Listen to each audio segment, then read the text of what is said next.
After 7 years, man reunites with his stolen cat. What happens next will break your heart. Michael Turner walked with his head down through the streets of Boston, carrying the weight of a life that seemed to have lost all meaning. At 52, the music teacher lived alone with few friends and a routine that dragged on between private lessons and sleepless nights. It was at the end of an autumn afternoon when his eyes caught something impossible. There, in the alley near Newbury Street, was a striped orange cat that seemed to have stepped straight out of his most painful memories. The feline, with a distinctive white patch on its chest and a small scar on its left ear, was identical to his tiger, who had mysteriously vanished exactly 7 years earlier. "Tiger!" Michael called, his voice choked, slowly crouching down so as not to scare the animal. The cat turned its head toward the familiar voice and, after a moment of apparent hesitation, approached with cautious steps. When its amber eyes met Michael's, a soft, unmistakable meow cut through the air. "My God, it really is you," the man exclaimed, his trembling hands reaching toward the animal. The feline allowed the touch, and it was as if 7 years of pain dissolved instantly. Michael felt hot tears stream down his face as he stroked the soft fur and recognized every mark, every detail of the one who had been his faithful companion during the hardest moments of his life. But his joy was cut short when he noticed something new, a blue collar with a small metal pendant. Upon closer inspection, he found a name engraved, Zeus, followed by a phone number with the Beacon Hill area code, one of the city's most upscale neighborhoods. Michael's heart sank. His tiger was now Zeus, and he belonged to someone else. Someone who probably loved him just as much, someone who would be devastated if he disappeared, just as Michael had been all those years. "What happened to you, buddy? How did you end up so far from home?" he murmured as the cat purred and rubbed against his legs as if they had never been apart. Night was falling, and Michael knew he had to make a decision. Legally, the cat was no longer his. Morally, the situation was a minefield. Should he simply walk away and let the animal return to its new family? Should he call the number on the collar and tell his story? Or should he... The thought that crossed his mind frightened him. No, he couldn't just take the cat and bring him home. That would be wrong. But the idea of losing Tiger again was unbearable. "Come here," he called, and the cat followed, naturally as he began to walk. Michael decided he would follow the animal to its current home. Maybe by observing from a distance, he could better understand the situation before taking any action. The cat seemed well cared for, with shiny fur and no signs of mistreatment. Whoever its current owner was, at least they were treating it well. After walking side by side for a few minutes, the cat suddenly stopped, looked at Michael as if to say goodbye, and darted toward a side street. The teacher followed, keeping a discreet distance. He watched as the feline nimbly leaped over the wall of an imposing mansion on Beacon Street, disappearing into the well-trimmed bushes of the garden. Michael stopped in front of the gate and studied the property. It was an old house, the kind that told stories of a Boston of yesteryear, yet impeccably preserved. Through the ornate iron bars, he could see a lush garden and a wide porch softly lit. "Excuse me, can I help you with something?" The woman's voice startled him. Michael turned and saw an elegant lady, about 70 years old, walking a small poodle on the sidewalk, now eyeing him with suspicion. I'm just admiring the architecture," he lied, feeling his face burn with embarrassment. "These old houses are true relics." The woman narrowed her eyes, clearly unconvinced. "You've been staring at the Blackwells' house for at least 10 minutes. I've been their neighbor for 30 years, and I've never seen you around here." Michael felt cornered. The last thing he wanted was to seem like an intruder, or worse, a criminal. But something in the woman's gaze suggested that maybe, just maybe, she might understand. "Ma'am, I saw a cat go into this house.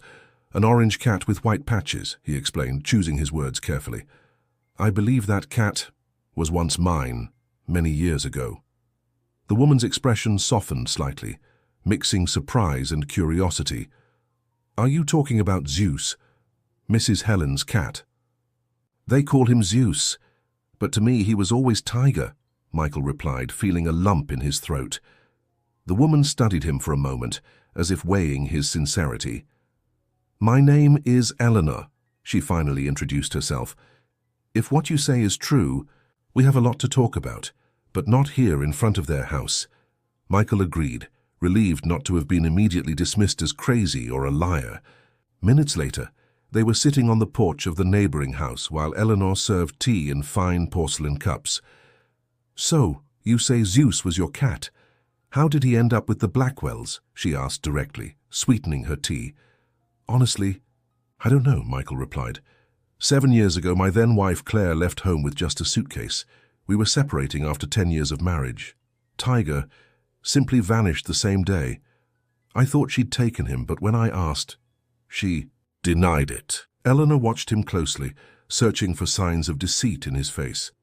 "I spent months looking for him. Posters, newspaper ads, visits to animal shelters. I never found a single clue. Eventually, I had to accept I'd never see him again.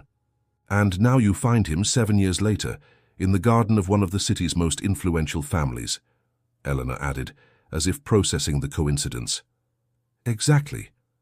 I found him by chance, in an alley not far from here. He recognized me, Mrs. Helena. I'm sure of it." The elderly woman sighed deeply. "Listen, Mr. Michael. Michael Turner. Mr. Turner, Helen Blackwell is a renowned pianist, or was, until her illness took the mobility in her hands. The cat is practically all she has now. And her daughter, of course, but the girl is in that difficult teenage phase." Michael felt the weight of her words. His selfish desire to reclaim his companion could cause pain to someone already fragile. "I understand. I don't mean to cause trouble, Mrs. Eleanor. I just wanted to understand, maybe. To know how he is, if he's happy." Eleanor seemed moved by the sincerity in his voice. "Zeus came into their lives about 6 years ago. From what I know, the girl, Sophie, found him at an animal shelter. It was shortly after Helen was diagnosed with the degenerative disease. The cat brought light to a house sinking in sadness." Michael absorbed this information with mixed emotions. 6 years meant his tiger had been lost or abandoned for nearly a year before reaching the Blackwells. The thought of his beloved companion wandering the streets alone made his heart ache. "He seems well cared for," he finally remarked. "Oh yes, Zeus is practically treated like a king in that house," Eleanor confirmed with a slight smile. "But now tell me, Mr. Turner, what do you plan to do with this information?" The question hung in the air, heavy as lead. What did he plan to do? Would he have the courage to break the bond between a sick woman and the animal that brought comfort to her life? On the other hand, could he simply turn his back and pretend he never reunited with his lost companion? "I don't know," he admitted honestly.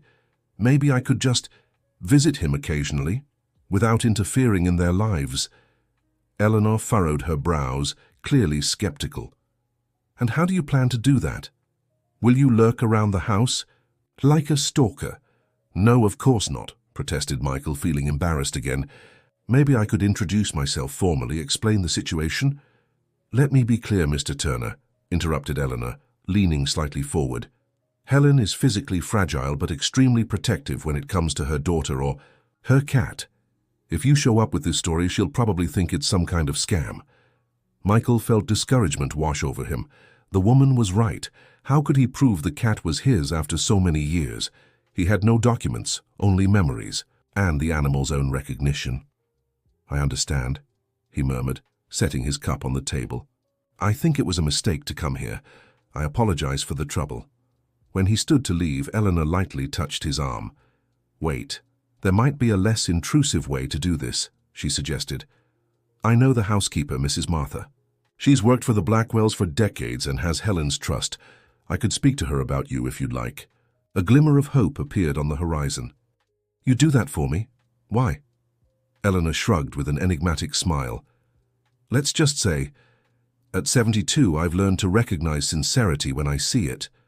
And also," she hesitated for a moment, "I too once lost an animal I loved dearly. I know how it hurts." That night, Michael barely slept. 1,000 different scenarios played in his mind, from the most optimistic, where he could visit Tiger regularly, to the most catastrophic, where he'd be reported to the police as a stalker. In the morning, when he finally drifted into a light sleep, The phone rang. It was Eleanor. She had spoken to Mrs. Martha, who was initially extremely skeptical, but agreed to hear his story in person. 2 hours later, Michael was seated in the spacious kitchen of the Blackwell mansion, while the middle-aged housekeeper watched him with sharp eyes and crossed arms. "So, Mr. Turner, Mrs. Eleanor told me you claim to be Zeus's former owner," Martha began bluntly. "Yes, though. To me, he'll always be Tiger," Michael replied, noticing how his hands trembled slightly on the table. "And do you have any proof of that?" Michael sighed. "I brought some old photos," he said, pulling an envelope from his bag. "And I have a scar on my right forearm from when he was a kitten and didn't know how to control his claws. During play, he showed his arm where a faint white scar was barely visible. More importantly, he continued, he recognized me yesterday. He responded to the name Tiger and to my call, even after all this time." Martha examined the photos in silence. They showed a younger Michael with less grey hair, holding an orange kitten that undeniably had the same markings as Zeus. "And what exactly do you want?" she finally asked, handing back the photos. "I just wanted to see him occasionally, to know he's okay." Martha studied him for a long moment as if trying to read his soul. "You know, when Sophie found that cat at the shelter, he was scared, distrustful. The staff said he'd been found wandering the streets, malnourished. It took weeks for him to trust people here. Now he practically rules the house." Michael felt a pang of pain imagining his companion going through that suffering. "Mrs. Helen is very ill, Mr. Turner," Martha continued, her voice softer. "Multiple sclerosis. On bad days, when she can't even get out of bed, Zeus is her only constant companion. He lies beside her for hours, purring. It's as if he understands she needs him." Tears welled up in Michael Turner's eyes. That was exactly how Tiger had been with him during his depression after the separation. "I don't want to take him away from her," he said, his voice choked. "Really, I just want to be part of his life again somehow." Dear listener, if you're enjoying the story, take a moment to like and especially subscribe to the channel. It helps us a lot as we're just starting out. Now, continuing. Something in the sincerity of those words seemed to touch Martha. Her rigid posture softened slightly. "I'll be honest with you, I can't make this decision. I'd have to speak with Mrs. Helen, and she's extremely protective of everything she loves." "I understand. But," Martha continued after a brief pause, "she's also a fair woman. If I explain the situation, show her these photos, maybe, just maybe, she'll consider some kind of arrangement." Michael felt a spark of hope. "Thank you, truly." Martha nodded, standing to signal the conversation was over. "I can't promise anything, and it'll take a few days. Mrs. Helen hasn't been doing well lately." Just as Michael was about to leave, the kitchen door suddenly opened. In walked Zeus as Tiger himself, who stopped abruptly upon seeing the visitor. The cat looked at Michael, then at Martha, and then, as if making a decision, walked straight to the man and rubbed against his legs. "Would you look at that?" Martha murmured, genuinely surprised. "He's usually wary of strangers." "We're not strangers," Michael replied softly, crouching to pet the feline. "We're old friends, aren't we, buddy?" The cat purred in response, closing his eyes contentedly under the familiar touch. That's definitely something to consider," Martha admitted, watching the scene thoughtfully. "I've never seen him act like this with visitors." When he finally left the Blackwells' house, Michael felt both hopeful and apprehensive. He'd given Martha his phone number, and she'd promised to call after speaking with Helen. The following days were torture. Every time the phone rang, his heart raced, only to sink in disappointment when it wasn't the call he'd hoped for. On the fourth day, just as he was starting to lose hope, the call finally came. "Mr. Turner," it was Martha's voice. "Mrs. Helen would like to speak with you. Tomorrow at 3 p.m. Michael felt a mix of relief and anxiety. From the housekeeper's neutral tone, it was impossible to tell whether the news would be good or bad. The next afternoon, promptly at 3 p.m., he arrived at the Blackwell mansion, wearing the best outfit he could find in his modest wardrobe. Martha led him through the grand house to a spacious living room, where a woman sat in a wheelchair near the window. Beside her, comfortably curled on a cushion, was Zeus, tiger. Helen Blackwell was a woman of serene beauty, despite the obvious signs of illness in her body. Her eyes, however, held a piercing vitality. She studied Michael intently as he approached. "Mrs. Blackwell, it's a pleasure to meet you. I'm Michael Turner." He introduced himself, unsure whether to extend his hand. The woman gave a slight nod.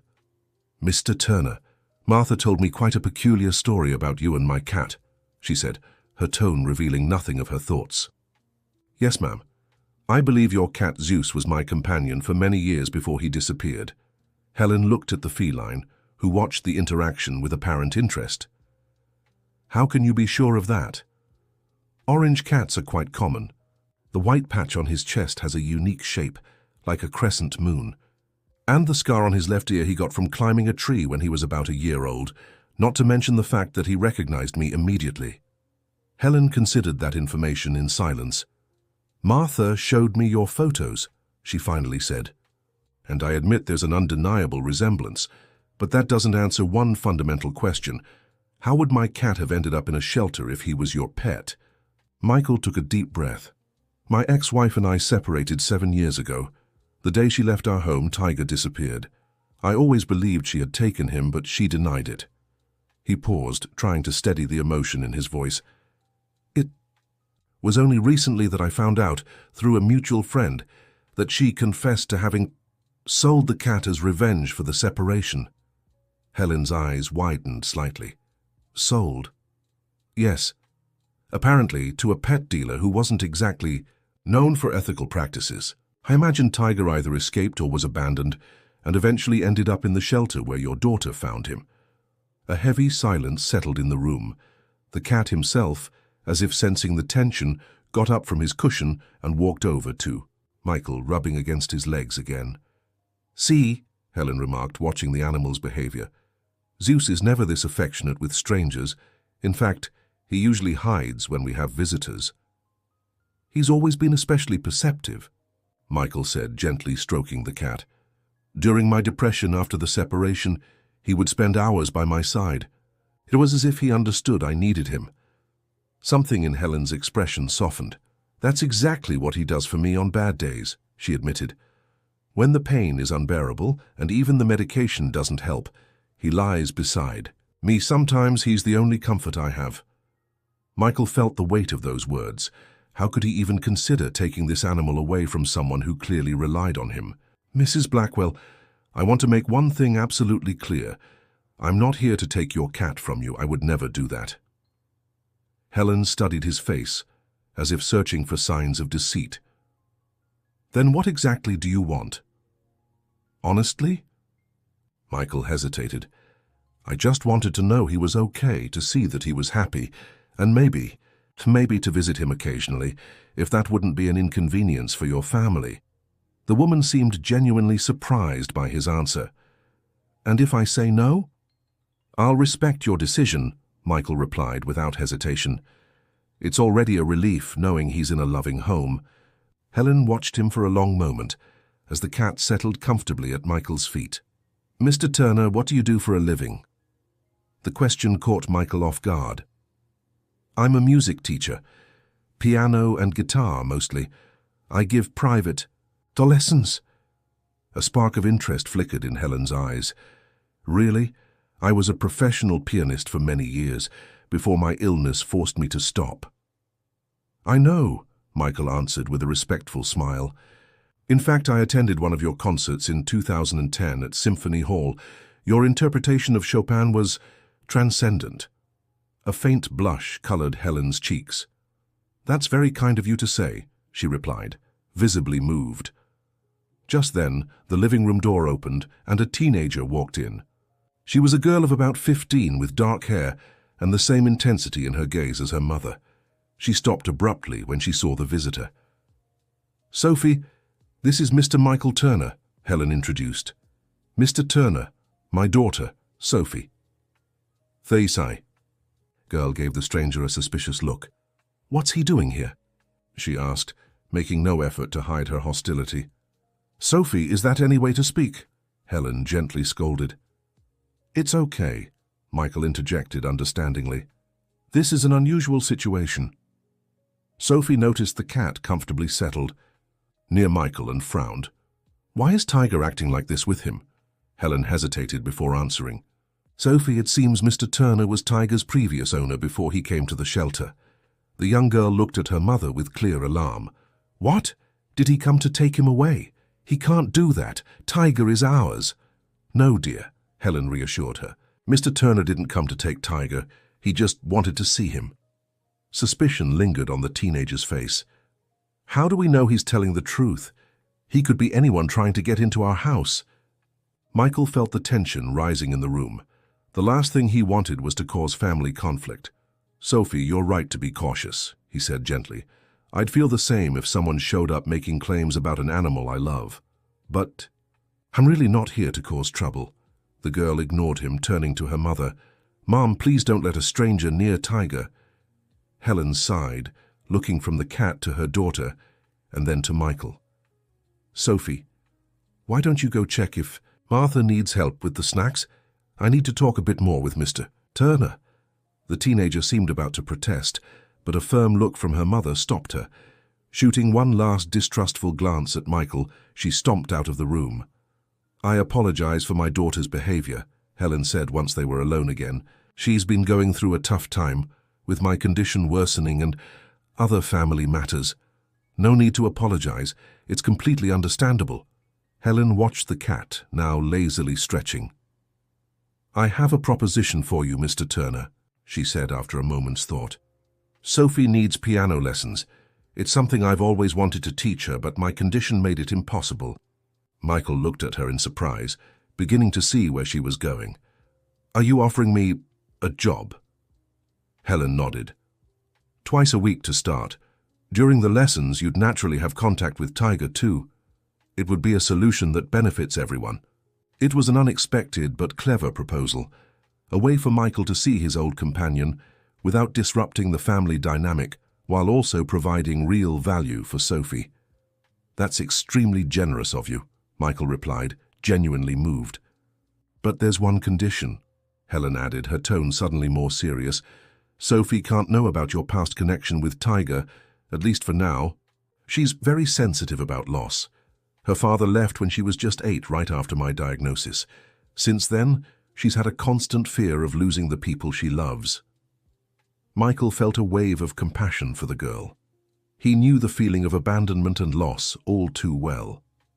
I completely understand. I won't mention anything about it to her. Then do you accept my offer? Helen asked, extending her slightly trembling hand. Without hesitation, Michael shook it. It would be an honor. 3 days later, Michael began piano lessons with Sophie. As expected, the teenager was cold and defensive at first, clearly unhappy about the stranger's presence in her home. I don't need a teacher, she declared right away, sitting stiffly beside him on the piano bench. I already know the basics. Great, Michael replied calmly. Then we can move on to more interesting things. He asked her to play what she knew. Sophie performed a simplified version of Für Elise with decent technique, but no emotional expression. Very good, he remarked when she finished. You have an excellent sense of rhythm. Sophie looked at him suspiciously as if expecting criticism. But music isn't just about playing the right notes in the right order, Michael explained gently. It's about telling a story, expressing emotions. The girl rolled her eyes. That's what my mom always says. And your mom is absolutely right? She was an extraordinary pianist, you know, Michael smiled. A true master at conveying emotions through the instrument. A brief flash of pride crossed the teenager's face before she could suppress it. I know. I have all her recordings. For the rest of the lesson, Michael kept the approach light, alternating between technical exercises and small conversations. He discovered that, despite her initial resistance, Sophie was an attentive student with a natural talent she'd likely inherited from her mother. Zeus, true to his earlier behavior, appeared midway through the lesson and settled comfortably beside the piano bench, watching them with feline interest. He usually runs away when I play, Sophie remarked, surprised. The noise bothers most. Cats. Some cats have a higher tolerance for music, Michael explained, resisting the urge to share how Tiger used to settle in exactly the same way during his own practice sessions. Maybe he senses it's important to you. Sophie looked at the animal with obvious affection. He was the perfect gift. Before Zeus came, Mom was so sad she barely left her room. He brought something back for her. Michael felt a lump in his throat at those words. Part of him mourned the lost years with his companion, but another part, larger and more generous, felt deeply grateful that Tiger Zeus had brought comfort to that family when they needed it most. Animals have that gift, he said simply. They know exactly what we need, sometimes before we do. Sophie nodded, and for the first time since they'd met, she offered a small smile. The following weeks settled into a comfortable routine. Twice a week, Michael visited the Blackwell estate for Sophie's lessons, during which she gradually let go of her initial hostility. Zeus Tiger was always present, sometimes watching intently, other times lazily napping on a nearby cushion. Occasionally, when Helen's condition allowed, she joined them in the music room. Michael noticed these moments were precious for mother and daughter. Helen watched Sophie's progress with evident pride, while the teenager clearly put in extra effort when her mother was present. One day after the lesson ended, Helen asked Michael to stay a little longer. Sophie excused herself to do her schoolwork, leaving the two adults alone with the cat, who settled comfortably in Helen's lap. "My daughter is flourishing under your guidance, Mr. Turner," Helen remarked, absently stroking the feline. "I haven't seen her this excited about anything since before my illness worsened." "Sophie has genuine talent," Michael replied sincerely, "and remarkable musical sensitivity." Helen smiled. "Like her mother." "Exactly like her mother." A comfortable silence settled between them. "You know, I've been watching your interaction with Zeus," Helen said finally. "There's no denying you share a special connection." Michael suddenly felt uneasy, unsure where this conversation was headed. "He's an extraordinary animal," he answered cautiously. "Yes, he is." Helen paused, as if carefully choosing her words.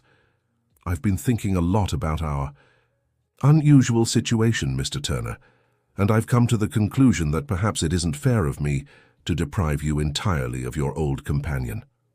Michael's heart raced. "What are you suggesting, Mrs. Blackwell?"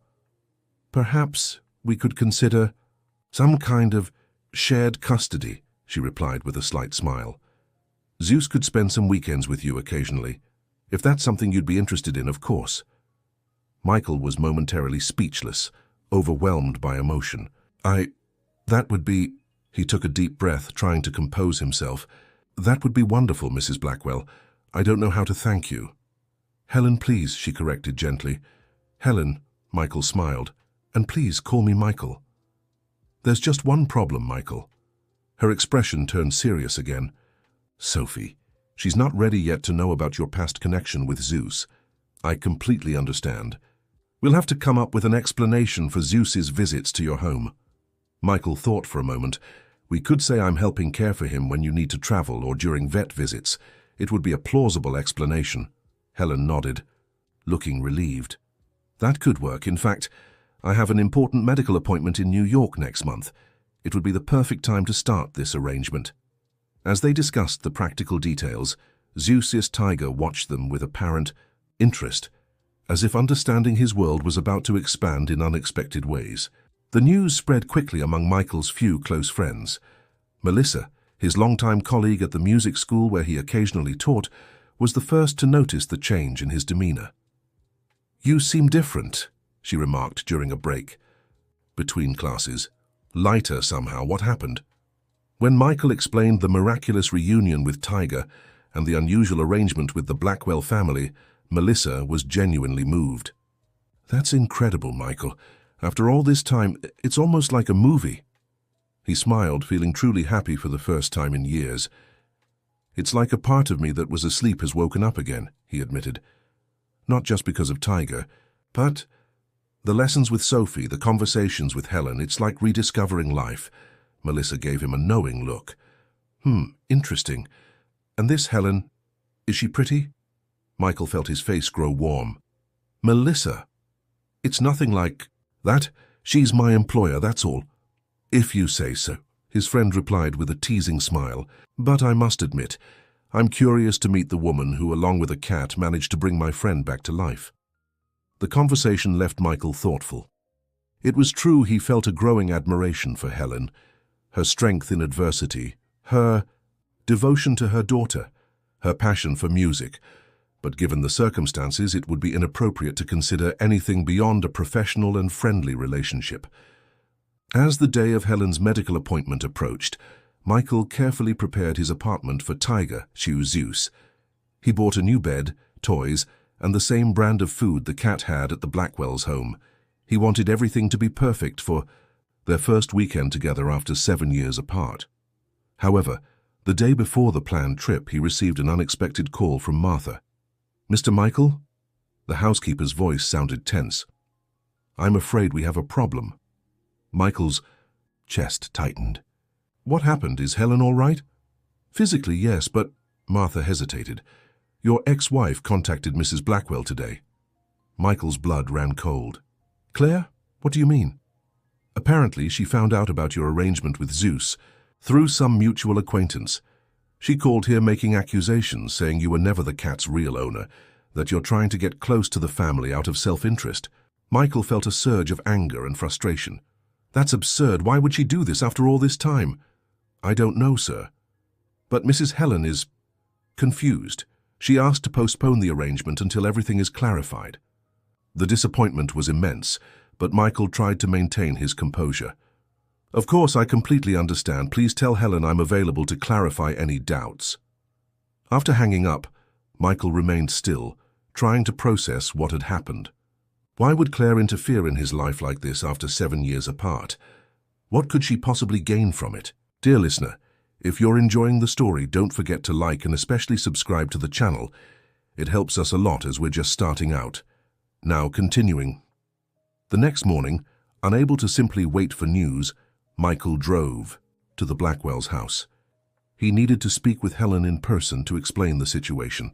On the way, he tried to contact Claire, but his calls went straight to voicemail. When he arrived at the mansion, it was Martha who greeted him at the door, her expression worried. "Mr. Turner, I don't think this is a good time. Please, Martha, I need to speak with Helen to clear up this misunderstanding." The housekeeper hesitated but finally nodded. "Wait here, I'll see if she can receive you." Minutes later, Michael was led to the inner garden, where Helen sat in her wheelchair, watching Zeus Tiger play among the plants. Her expression was serious but not hostile. "Michael," she greeted simply. "Helen, I came as soon as I heard. I need to explain—" She raised a hand, stopping him. "Your ex-wife made some very serious allegations." "Which are completely false," Michael stated firmly. "Claire and I separated under difficult circumstances. She was hurt, resentful, and apparently 7 years weren't enough to get over it." Helen studied him carefully. "She said you had a breakdown after the separation, that you became unstable, obsessed." Michael sighed deeply. "I was depressed, yes, it was an extremely difficult time. The separation, Tiger's disappearance. See, it felt like everything I loved had been ripped away from me at once." He ran a hand through his hair, trying to gather his thoughts. "But I was never unstable or obsessed. I sought help, went to therapy.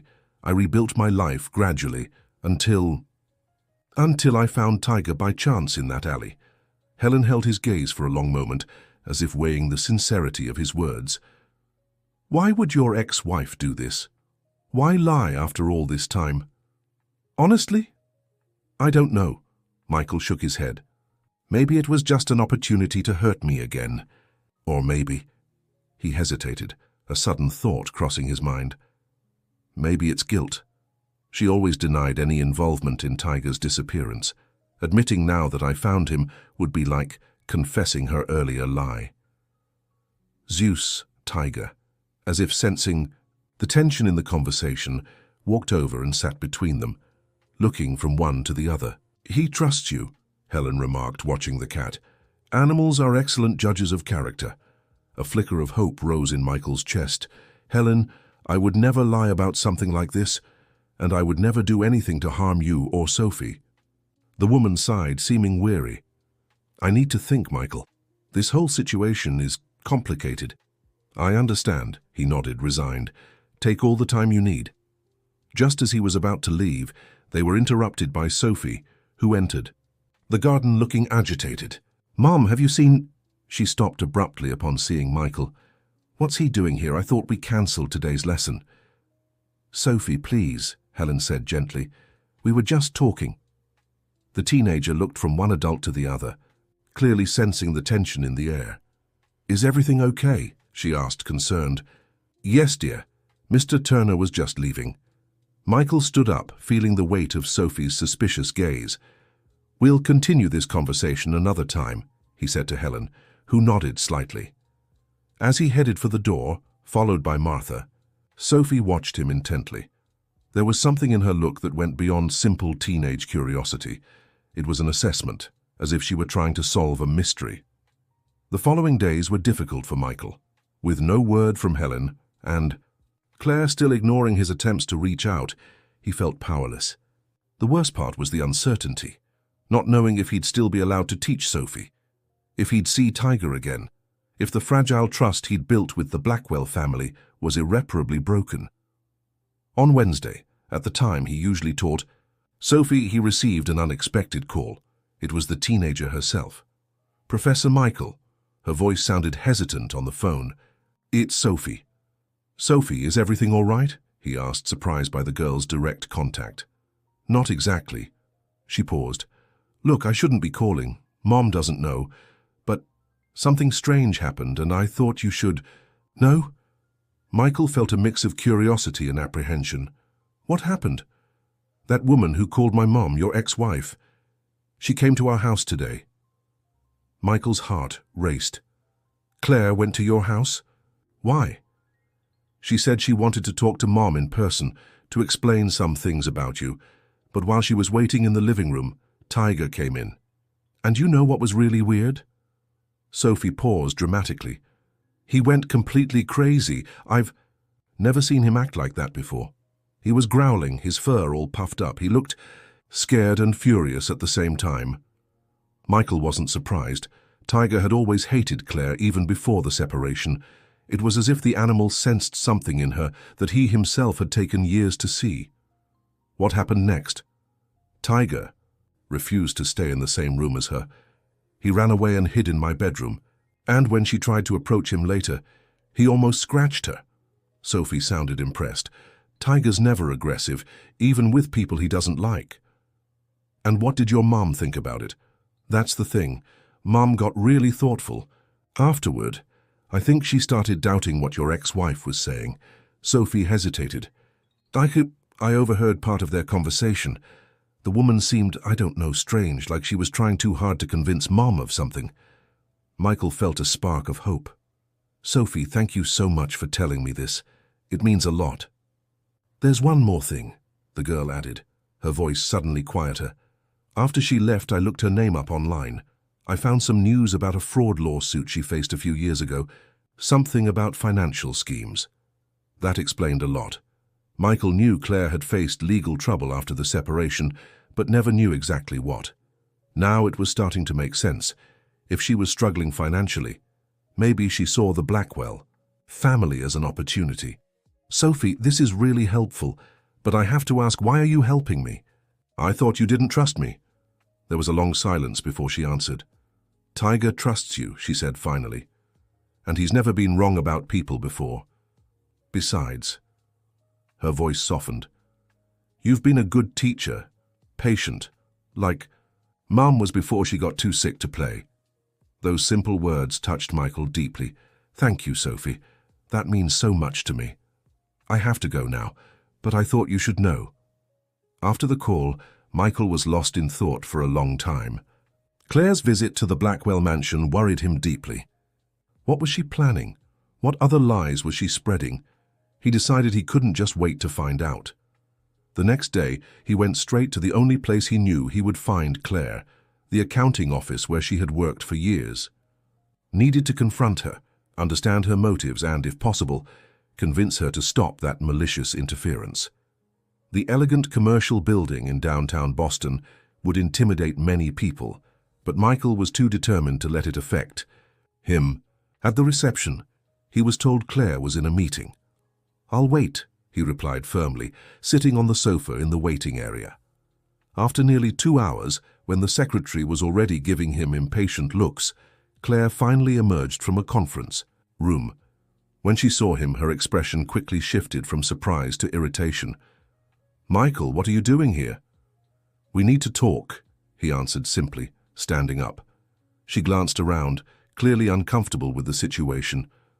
"I'm busy. Schedule an appointment with my assistant." "About why you went to the Blackwell family's house to spread lies about me?" he asked quietly but firmly. "I think that warrants an immediate conversation, don't you?" Claire's face paled slightly. With a resigned sigh, she pointed to a small, empty meeting room.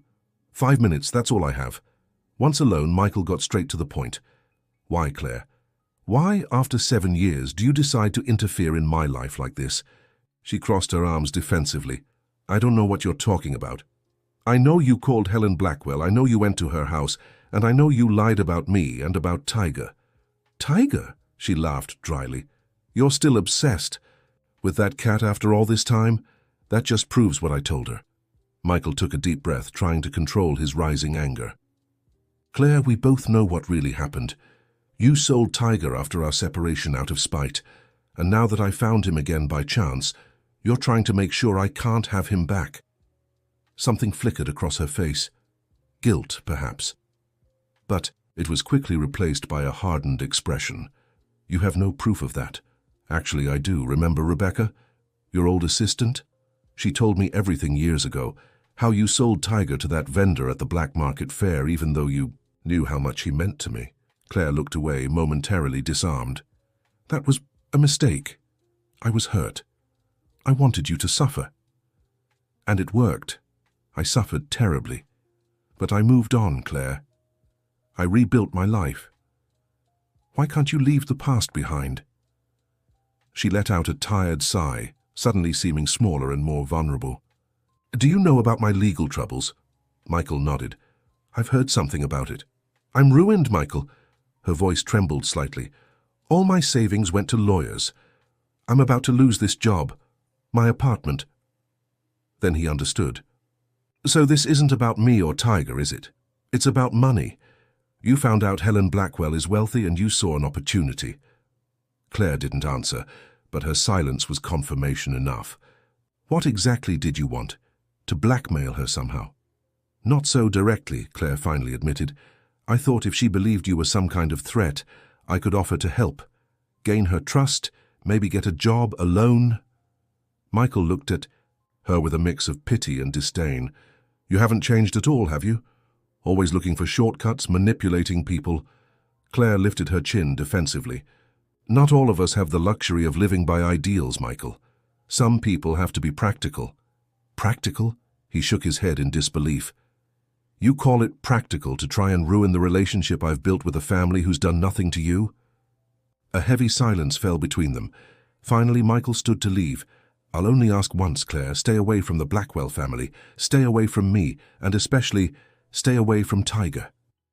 In the hallway, before he could walk away, Claire called out to him. "Michael, wait." He turned, weary. "What is it?" You really care about these people, don't you? It's not just about the cat." The question caught him off guard with its insight. "Yes, I do care. They're good people, Claire. Sophie is a talented girl struggling to cope with her mother's illness. Helen is an extraordinary woman facing a terrible diagnosis with remarkable dignity. They don't deserve to be used in your schemes." Something in Claire's expression shifted. A fleeting flicker of shame, perhaps. "I see." She hesitated. I'll leave them alone."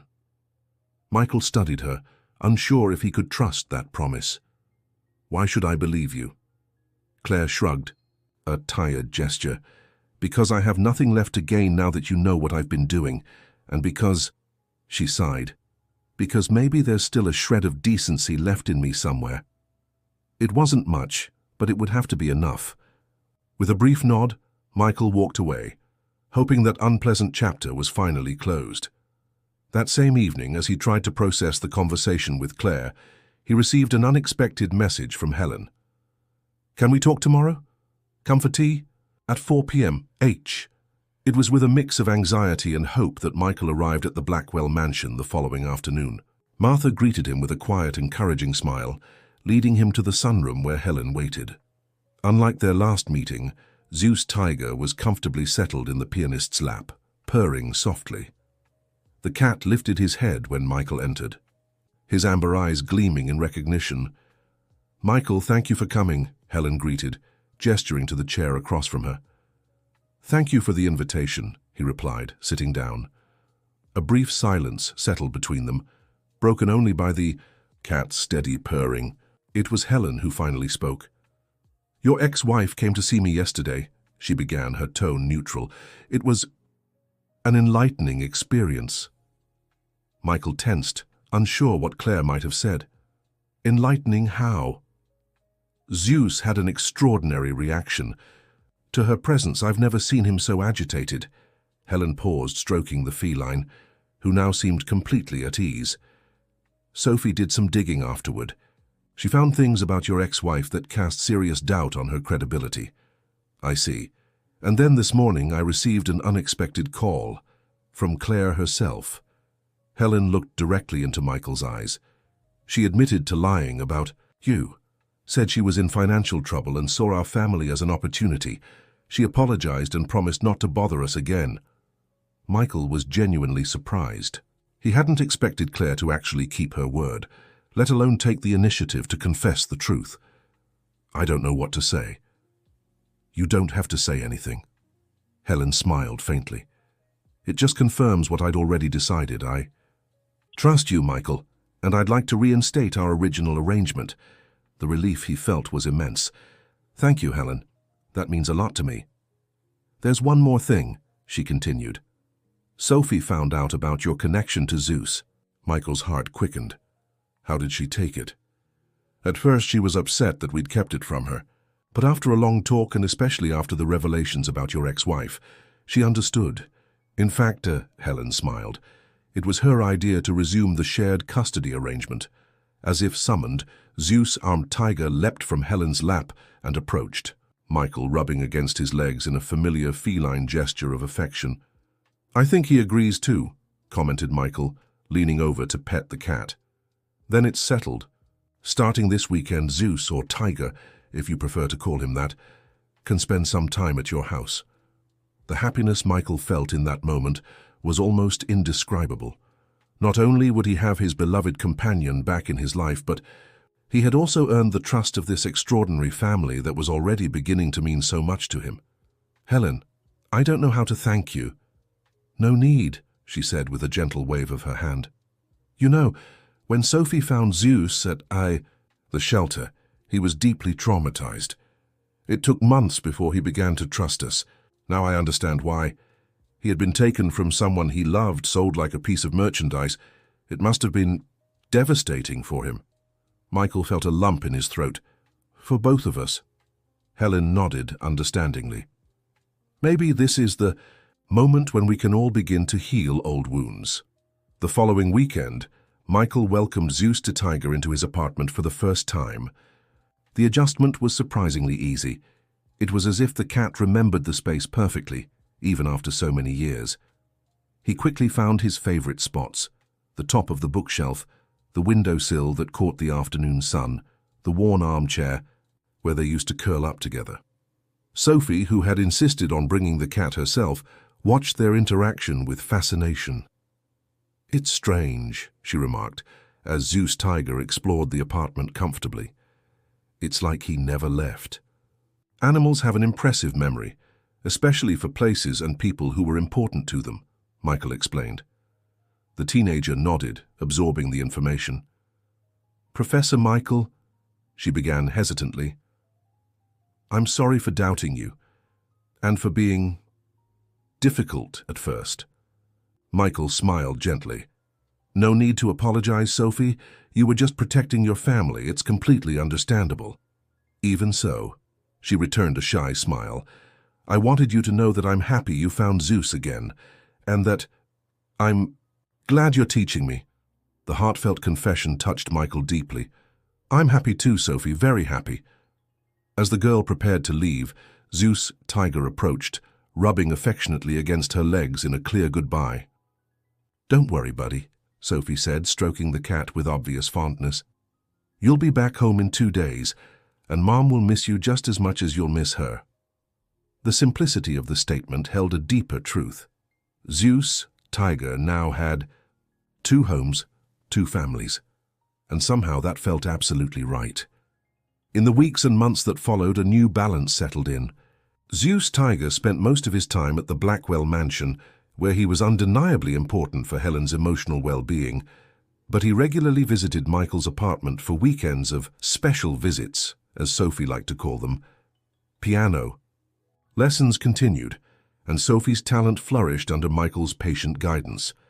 The relationship between teacher and student grew into a genuine friendship, built on mutual respect and a shared love for music, and of course for a certain orange cat. Michael's visits to the mansion became more frequent and longer. Often, after lessons, he stayed for dinner at Helen's invitation.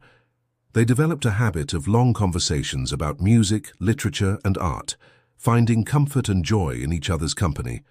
It was during one of these evenings, with Zeus Tiger comfortably settled between them in the music room, that Helen made an unexpected confession. "You know, Michael, I believe Zeus found us exactly when we needed him. Sophie was dealing with the trauma of her father's abandonment, and I had just received my diagnosis. We were both lost." She affectionately stroked the cat. "He brought light into our home during a time of deep darkness." Michael nodded, understanding perfectly. "He did the same for me years before. During my depression after the separation, there were days when he was the only reason I kept going." Helen smiled softly. "And now, in an extraordinary twist, he's brought us together, 3 wounded souls searching for healing." As he watched Helen, Michael felt something stir in his heart, something he had kept buried for years, afraid of being hurt again. But in the presence of this remarkable woman, with her quiet strength and honest vulnerability, that fear seemed to slowly fade. Zeus Tiger, as if sensing the moment's significance, looked between them, his amber eyes gleaming with what almost seemed like wisdom. In his simple feline existence, he had unwittingly built bridges between people who might never have met otherwise. Dear listener, if you're enjoying the story, don't forget to like and especially subscribe to the channel. It helps us a lot as we're just starting out. Now back to the story. A year had passed since that fateful reunion in the alley of Boston. A year of transformation, discovery, and healing for everyone involved. Helen's condition, unfortunately, continued to progress. There were good days and bad days, but her spirit remained unshaken. Sophie had blossomed into a promising young pianist, recently accepted into a special music program for talented teens. And Michael had not only found his beloved feline companion, but also a new family, a new purpose. On a golden autumn afternoon, much like the one when he had found Tiger Zeus again, Michael walked through Boston Common with Helen. Her wheelchair glided smoothly along the paved path as they talked about Sophie's upcoming recital. "She's nervous but ready," Helen remarked, pride evident in her voice. "Your guidance has been invaluable, Michael." He smiled, equally proud of his student's progress. "Sophie has a natural gift. My role has just been helping her find her own voice." At the piano, they reached a bench near the pond, and Michael helped Helen position her wheelchair beside him. For a while they sat in comfortable silence, watching the ducks glide peacefully across the water. "I've been thinking a lot lately," Helen finally said, "about coincidences, fate, the unexpected paths life takes." Michael looked at her with interest. "What specifically are you thinking about?" "How a lost and found cat changed our lives in ways we never could have imagined." She smiled, her eyes shining with restrained emotion. "How Zeus, or Tiger, brought us together when we needed each other most, even without knowing." A gentle breeze rustled the leaves above them, creating a serene whisper that cradled their words. "Michael, there's something I need to tell you." Helen's voice took on a more serious tone. "My doctors updated my prognosis last week. The disease is progressing faster. We have less time than we hoped." Michael's heart clenched painfully. "Helen?" His voice faltered, unable to find the right words. "I'm at peace with it," she continued with surprising calm. "I've had a full life, achieved so many of my dreams. But there's one concern that won't leave me, Sophie. She's still so young, so vulnerable beneath all her apparent strength." Michael gently took Helen's hand in his. "You know I'll be here for her, don't you? I'll keep teaching her, being a support, a friend." Helen squeezed his hand in return, gratitude evident in her eyes. "I know that, and that's why—" She hesitated, as if searching for courage. "Michael, I want to ask something very important. Something that goes beyond simply continuing as a piano teacher."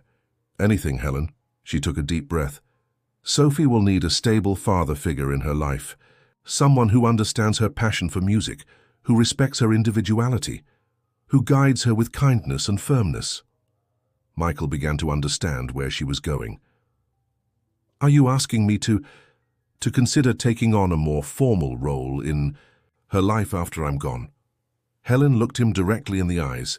"As her legal guardian, alongside my sister Betty, you both know Sophie in different complementary ways. Together, you could provide the stability she'll need." The magnitude of that request left Michael momentarily speechless. It was an immense responsibility, a show of trust that touched him deeply. "Helen, I'm honored you'd entrust something so precious to me." His voice wavered with emotion. "But are you sure? There are so many more qualified people, family, long-time friends." "No one understands her like you do," Helen replied with conviction. "No one shares that special connection through music, and no one Zeus approves of so completely." An involuntary smile crossed Michael's face at the thought of the cat and his infallible judgment of character. "Well, if Zeus approves, who am I to question it?"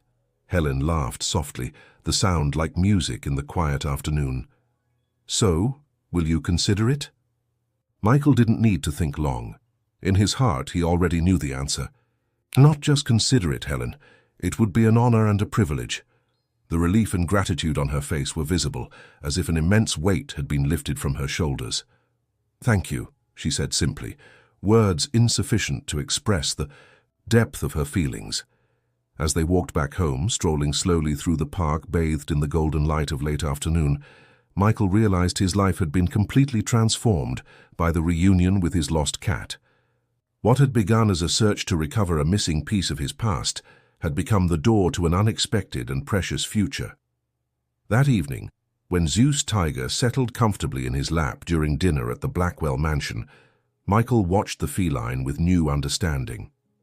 Perhaps cats really did have 9 lives, not for themselves but to transform the lives of those they loved.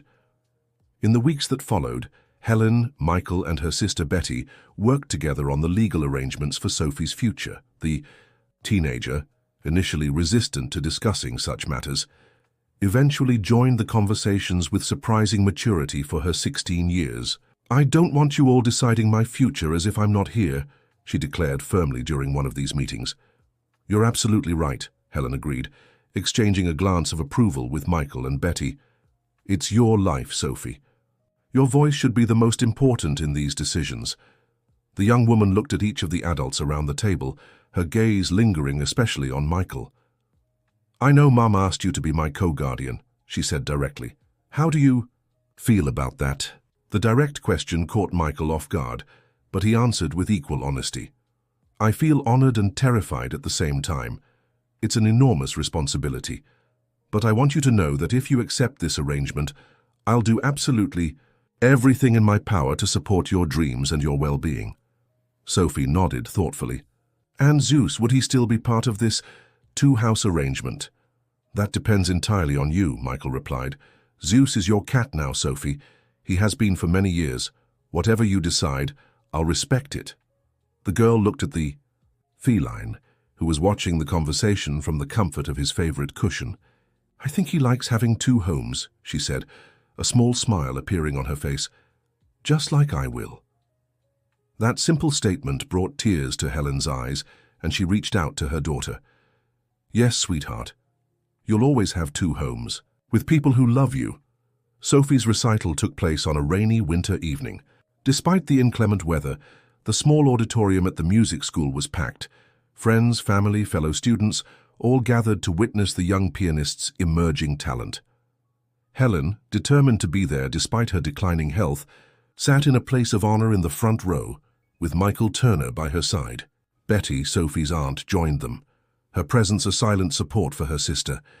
When Sophie appeared on stage, dressed in a simple yet elegant blue dress, a murmur of admiration swept through the audience. There was something in her bearing, in her presence, that went beyond her years, a mix of vulnerability and strength that immediately captivated everyone. With a brief nod, she sat at the piano and, after a moment of concentration, began to play Debussy's Clair de Lune, the year. First notes floated through the auditorium like raindrops, delicate and precise. But as the piece unfolded, something extraordinary happened. Sophie wasn't just playing the notes, she was telling a story. Michael, who had worked with her on this piece for months, recognized immediately what he was witnessing. Sophie had found her own voice. She was no longer simply reproducing Debussy's music. She was interpreting it through her own experiences, her own emotions. Beside him, Helen wept silently, tears of pride and joy streaming down her face. Instinctively, Michael reached for her hand, giving it a gentle squeeze. She returned the gesture without taking her eyes off her daughter. When the last note faded into the air, there was a moment of absolute silence before the audience erupted in enthusiastic applause. Sophie stood, a radiant smile lighting up her face as she bowed. But instead of leaving the stage, she stepped toward the microphone. "Thank you all for coming tonight," she said, her voice clear and steady. "The next piece is special to me. It's an original composition I wrote for my mother and—" She paused briefly, searching for Michael's gaze in the audience.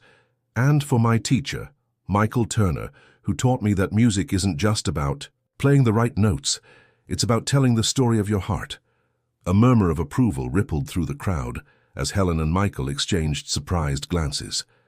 Sophie had never mentioned an original composition before. Returning to the piano, Sophie began to play. The melody was both sweet and melancholic, with moments of deep emotion intertwined with passages of surprising brightness.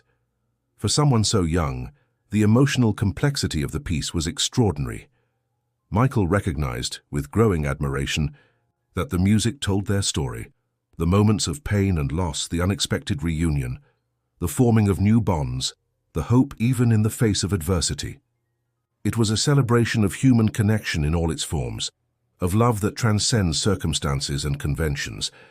When the music ended, there wasn't a dry eye in the auditorium.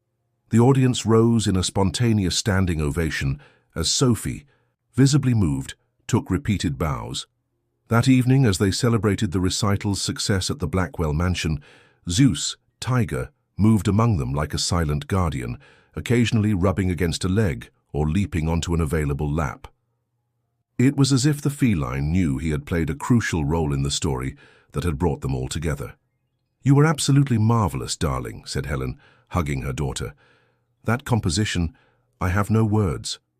Sophie smiled, clearly exhausted but radiant. "Was it really good?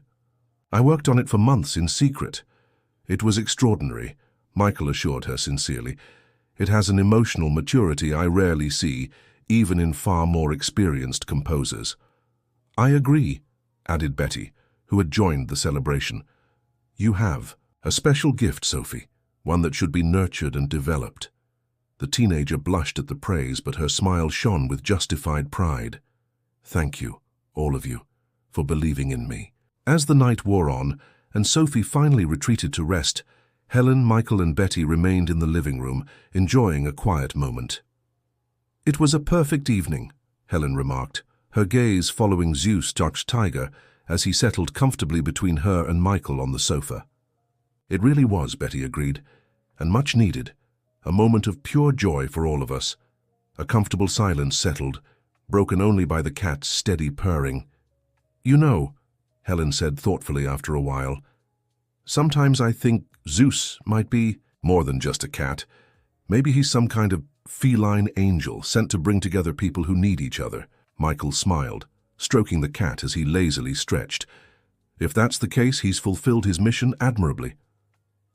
Helen met his gaze, a silent understanding passing between them.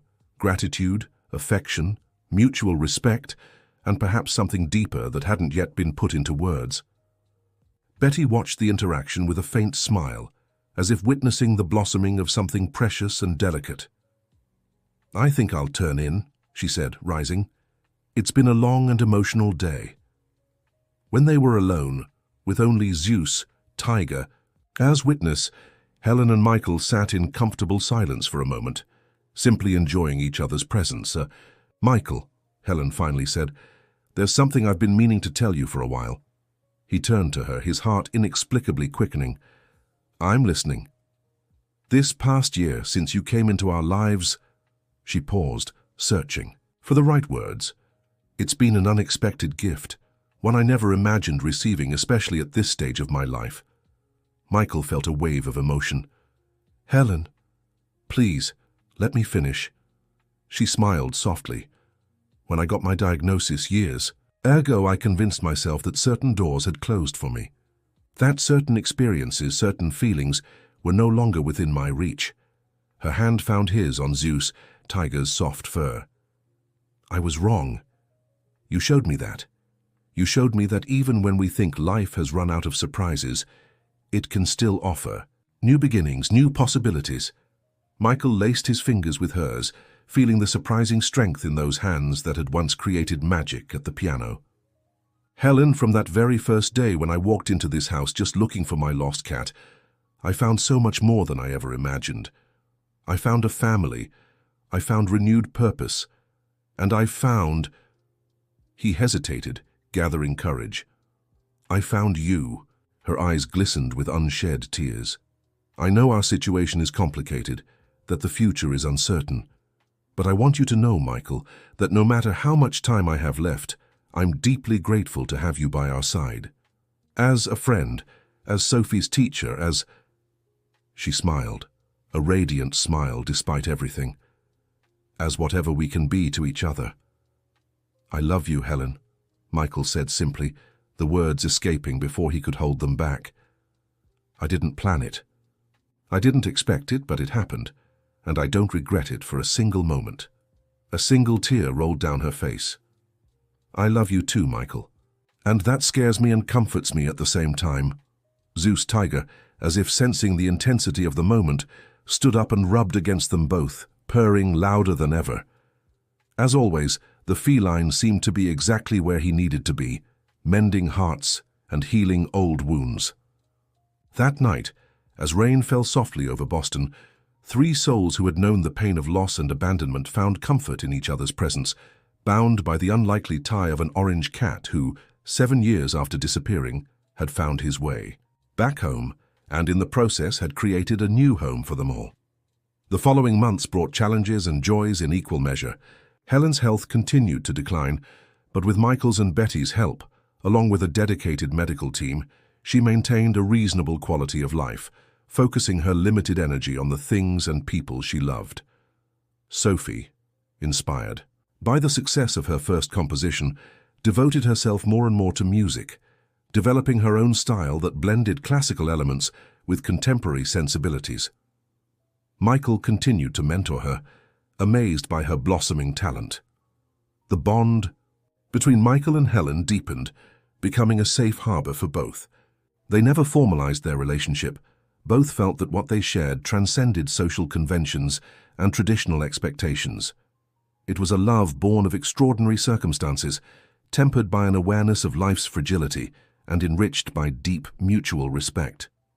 Zeus, Tiger, to everyone's delight, adapted perfectly to the new family arrangement. He divided his time between the Blackwell mansion and Michael's newly renovated apartment, seemingly content with his double life.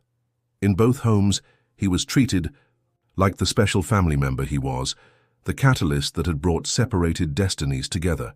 On a particularly beautiful spring afternoon, nearly 2 years after the reunion in the alley, Zeus, Tiger, led Michael to an unexpected discovery.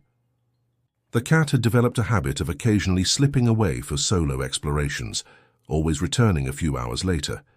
That day, however, He seemed determined to have Michael follow him. Intrigued by the unusual behavior, Michael decided to go along. Zeus Tiger guided him through familiar streets until they reached a small wooded park where, to Michael's surprise, Sophie sat alone on a bench, visibly upset. The cat went straight to her, rubbing against her legs in a clear gesture of comfort. Sophie looked up, startled to see Michael. How did you find me?" Michael nodded toward the cat, now settling comfortably beside her. "Zeus seemed to decide you needed company." The teenager gave a small smile through her tears. "He always knows, doesn't he?" Michael sat beside her, respecting her space, but offering his presence. "Do you want to talk about what's bothering?" "Do you?" Sophie hesitated, absently stroking the cat. "It's silly. I probably shouldn't even be upset considering everything." "If it's making you cry, it's not silly," Michael replied gently. The girl took a deep breath. "I got accepted to the Juilliard School of Music." She said it quickly, as if the words were hard to get out. "It's an amazing opportunity, exactly what I wanted, but it means leaving your mother," Michael finished, immediately understanding the dilemma. Sophie nodded, fresh tears spilling down her face. "How can I go now? How can I leave her when she needs me most?" Michael's heart ached for the young girl. At just 17, she was facing decisions that would be hard even for seasoned adults. "Sophie, can I share something your mother told me recently?" The teenager looked at him curiously through her tears. "What?" "She told me her greatest wish, her greatest joy, is to see you blossom, to see you follow your dreams, develop your gifts."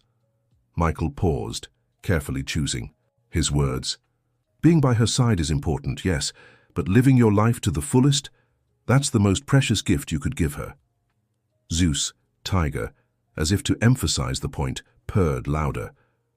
"But what if she—" Sophie couldn't finish the sentence, the fear evident in her eyes. "If something happens while you're away," Michael completed softly. "It's a valid fear, but think about it. New York isn't that far. You can come home on weekends. We have technology to stay connected every day. And your mother will never be alone. She has Betty, Martha, she has me." Sophie considered those words in silence. "Besides," Michael continued, "do you think your mother would want you to give up this opportunity because of her?" The girl smiled sadly. "No, she'd probably push me onto the bus herself." "Exactly." Michael returned the smile. "Helen Blackwell is many things, but selfish definitely isn't one of them." Zeus, Tiger, suddenly jumped into Sophie's lap, settling in as if planning to stay for a long while. The girl automatically stroked him, finding comfort in the contact. "What about Zeus?" she asked, a new worry surfacing. "He'd miss me." "No doubt," Michael agreed. "But I think he'd understand. After all, he's had to adapt to much bigger changes in his life." Sophie looked at the feline with evident affection. "He really is special, isn't he? More than just a cat." "Definitely more than just a cat," Michael agreed. "Sometimes I think he understands more about what truly matters in life than we humans do." The teenager nodded thoughtfully. "Thank you, Professor Michael, for meeting me, for, well, everything, really." "Don't thank me." He smiled. "Thank our feline friend here. Seems he has a special talent for being where he's needed, exactly when he's needed." When they returned together to the mansion, Zeus Tiger leading the way as if he'd completed an important mission, Helen watched them from the porch with a knowing smile. Somehow she seemed to understand exactly what had happened, without a single word needing to be spoken. That evening at dinner, Sophie announced her decision to accept the spot at Juilliard. Helen, as expected, received the news with genuine joy and pride, immediately starting to plan for regular visits and video calls. Watching the scene, Michael felt a wave of gratitude for being part of this extraordinary family. And when Zeus Tiger jumped into his lap under the table, purring contentedly, he couldn't help but think how surprising life could be. A chance meeting in an alley, a lost and found orange cat, and now this. A family he never expected to have, a love he never imagined finding again. In the weeks that followed, everyone focused on preparing for Sophie's departure. Helen, despite her growing frailty, insisted on being involved in every detail, from choosing the student apartment to the lists of essentials to pack. "She doesn't need 5 blankets, Helen," Michael remarked amusedly as they reviewed the ever-growing list. "New York can get cold," Helen protested, though her eyes sparkled with humor. "Besides, it's a mother's job to worry about these things." Sophie rolled her eyes with feigned exasperation, but Michael could see how much she cherished those moments of normalcy, of everyday worries that momentarily eclipsed the heavier shadows looming over the family. Zeus Tiger, always attuned to emotional nuances, seemed to pay special attention to Sophie in those days, as if understanding she needed extra support. He slept in her bed every night, followed her around the house during the day, and occasionally brought gifts, usually leaves or flowers from the garden, which he proudly laid at her feet. "I think he's trying to tell me not to worry about him," Sophie remarked one afternoon, as she watched him carefully arrange a small yellow flower next to her music notebook. "Or maybe he's just making sure you don't forget him," Michael suggested. Sophie smiled, stroking the feline with obvious affection. "As if that were possible. He'd probably show up in New York to find me if I did." The remark, made lightly, carried a truth that resonated deeply with all of them. Zeus Tiger had proven time and again to have an almost supernatural ability to bring together those he loved. The day of departure arrived faster than anyone was ready for. The morning dawned clear and fresh, with that golden light characteristic of late winter in the south. Sophie had insisted she didn't want a dramatic goodbye at the bus station. She preferred to say farewell at home, surrounded only by those who truly mattered. Michael arrived early to help with the luggage, finding Helen already on the porch, watching the sunrise with Zeus Tiger comfortably settled in her lap. "Didn't sleep?" he asked gently, sitting beside her. "Hardly at all," Helen admitted with a tired smile. "I kept going over all the things I still need to tell her." "Like what?" "Oh, trivial but important things. Remember to change the sheets regularly. Don't leave damp clothes in the backpack. Wear sunscreen even on cloudy days." She sighed. "And deeper things too. Follow your heart, but don't ignore your head completely. Don't be afraid to ask for help. Remember that being vulnerable isn't weakness." Michael took her hand in his, feeling the increasing fragility in fingers that had once commanded stages with virtuosity. "You've been a living example of all those lessons, Helen. Sophie learned by watching you, not just hearing your advice." A solitary tear rolled down her cheek. "I hope it was enough." "It was more than enough," Michael assured her, his heart overflowing with admiration for this extraordinary woman. "Sophie is smart, talented, compassionate, and strong, just like her mother." Helen smiled through her tears, leaning in to place a soft kiss on Michael's lips. "Thank you for being here, for being who you are." Zeus, a tiger, as if sensing the emotional weight of the moment, rose in Helen's lap, gently rubbing his head against her chin in a feline gesture of comfort.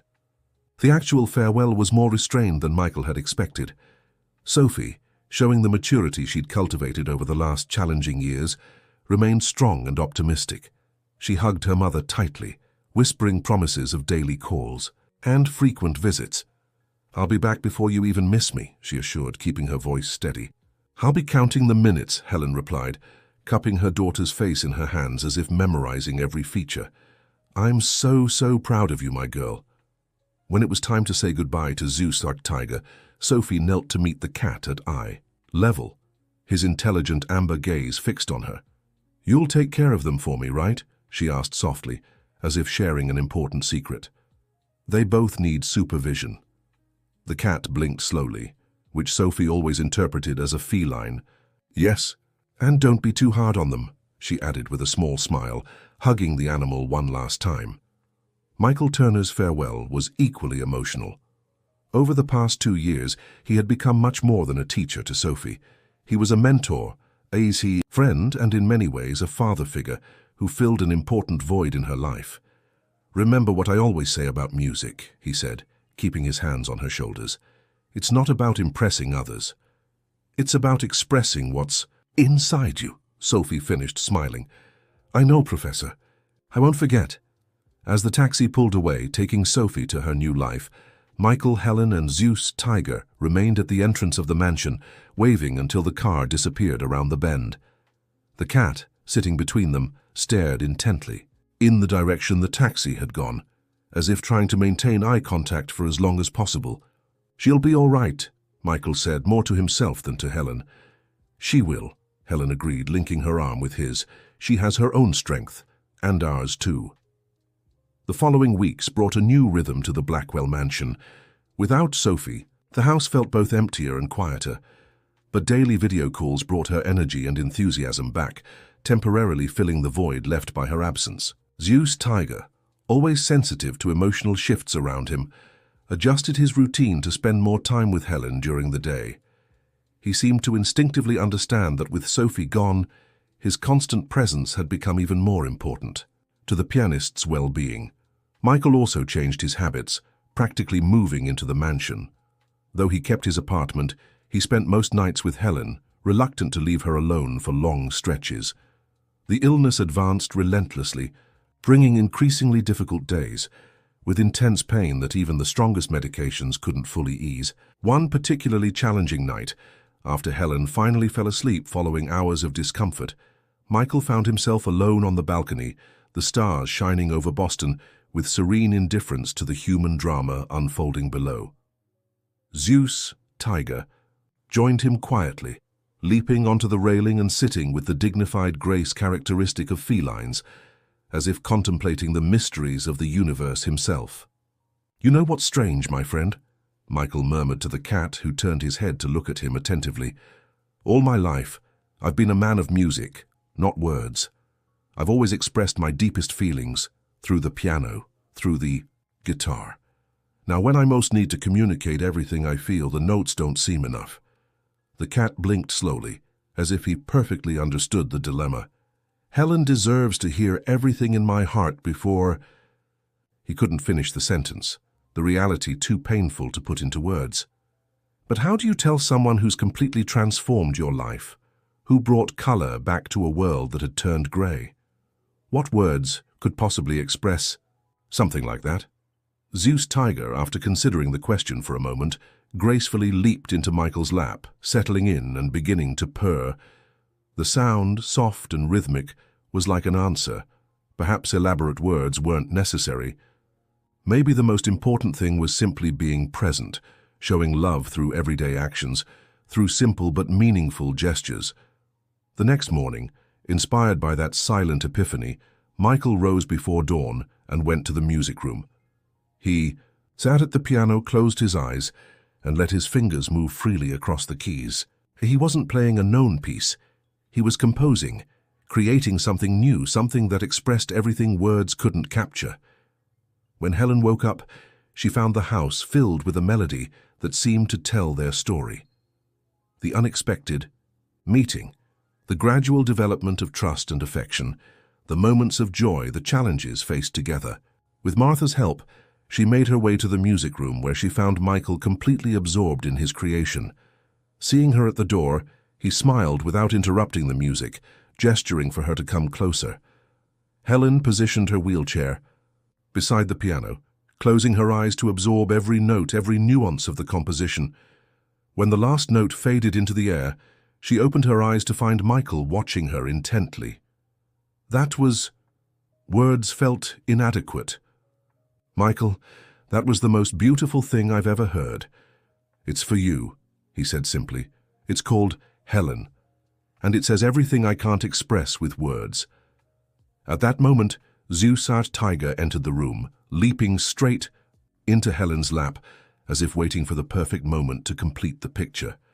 The cat looked from one to the other, purring loudly, seemingly satisfied with what he'd helped create. "We have to record this," Helen declared, renewed determination in her voice.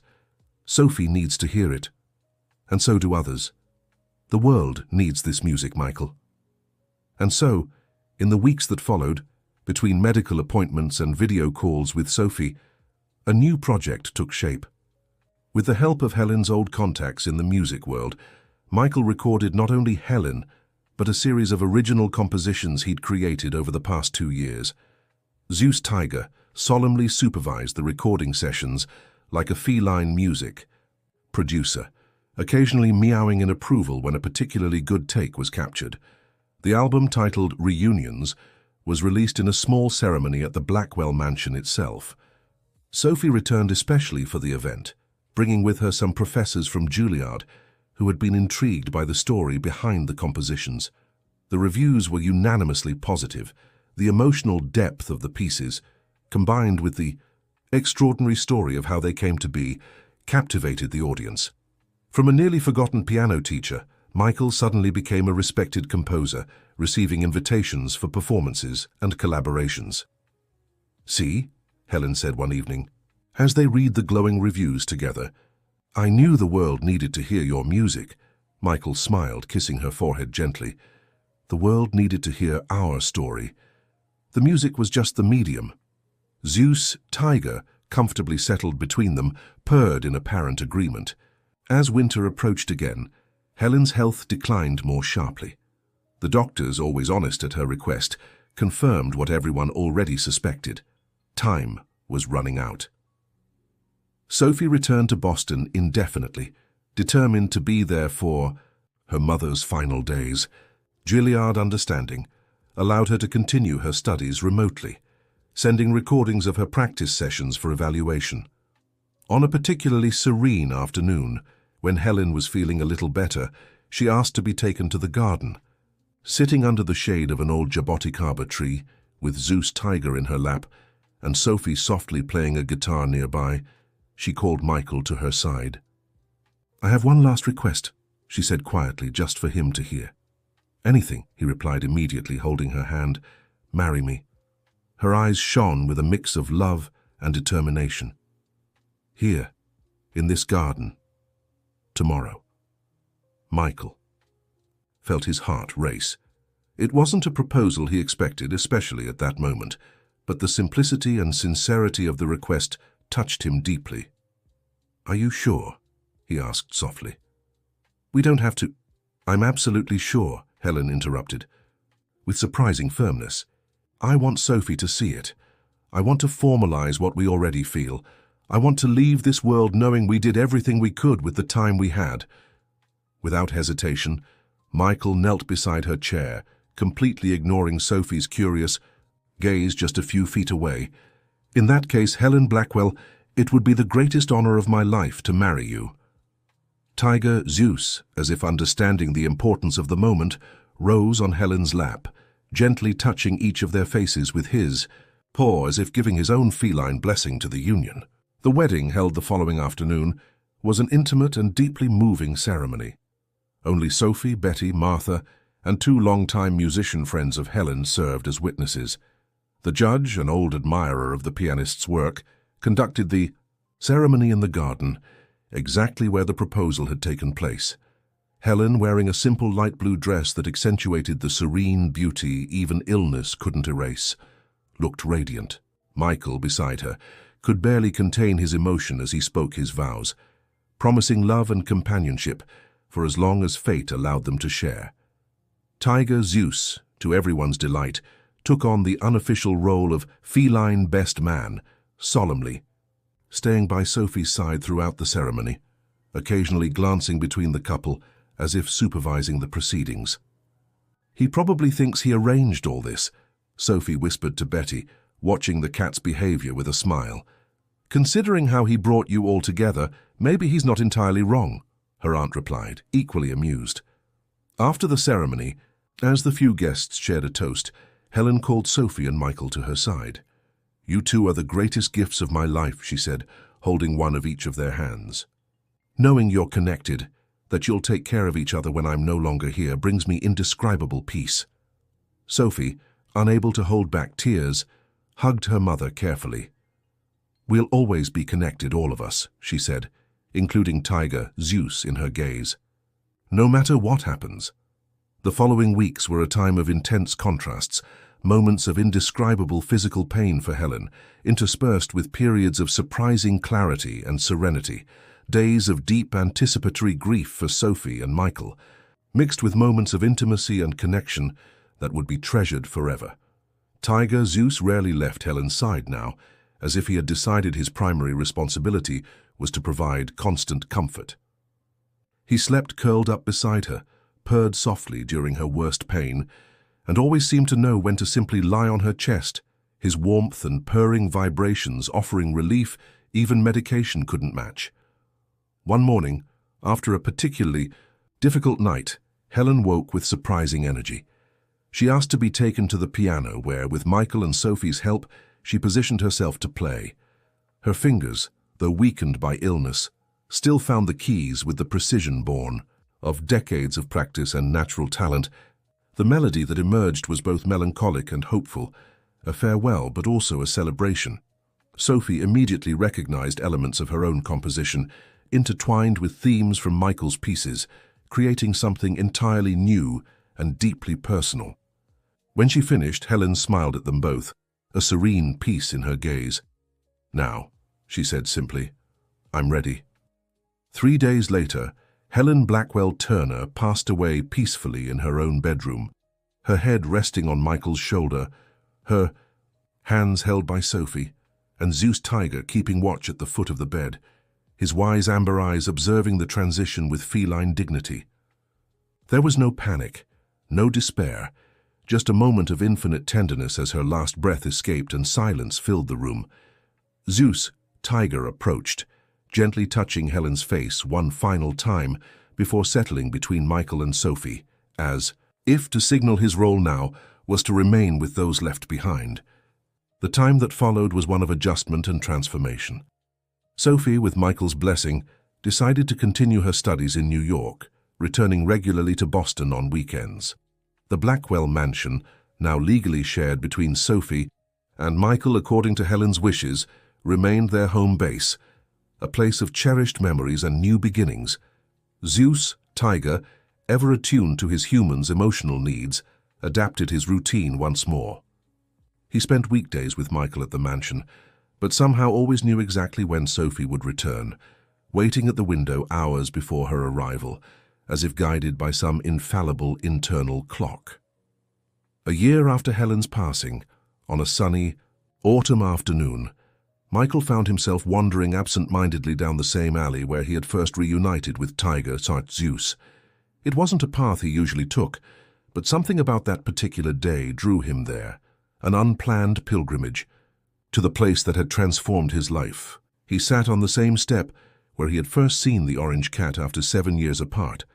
It was strange to think how one seemingly random moment could alter the course of a life, or in this case, multiple lives. Lost in thought, he barely noticed, when a small grey kitten appeared, watching him curiously from a few feet away. It couldn't have been more than 4 months old, clearly abandoned, thin but with bright, alert eyes.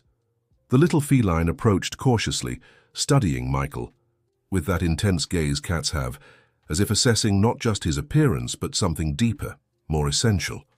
"Hello there, little one," Michael greeted softly, extending his hand. To his surprise, the kitten didn't hesitate. It came right up, rubbing its head against his fingers, accepting the touch like they were old friends. Something about that gesture, that immediate trust, stirred a vivid memory in Michael. Zeus Tiger years ago recognizing him instantly in this very spot. With a racing heart, he gently picked up the kitten, who settled comfortably in his arms, as if it had always belonged there. "What do you think?" he asked the little cat. "Know anyone who might need a special feline friend?" The kitten looked him straight in the eyes and, to Michael's astonishment, let out a meow that sounded eerily like Zeus Tiger's. That evening, when Sophie arrived for the weekend, she found Zeus Tiger and the new kitten, already named Star for the small white star-shaped patch on its chest, cozily settled in the music room, as if they had always been a pair. He showed up in the same alley, Michael explained, watching in fascination as Zeus Tiger, usually territorial with other cats, patiently groomed the kitten, as if willingly taking on the role of mentor. Sophie watched the scene with a touched smile. "Mom believed nothing happened by accident," she remarked, sitting beside Michael, "especially when it came to Zeus." "Zeus and his feline mysteries," Michael agreed, wrapping an arm around her shoulders in the paternal gesture that had become natural between them. "You know what I think? Sophie gently stroked Zeus at Tiger, who purred in approval.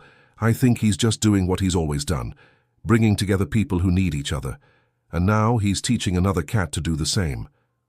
Michael considered that possibility, watching as the grey kitten tried to mimic the older cat's movements, learning by example.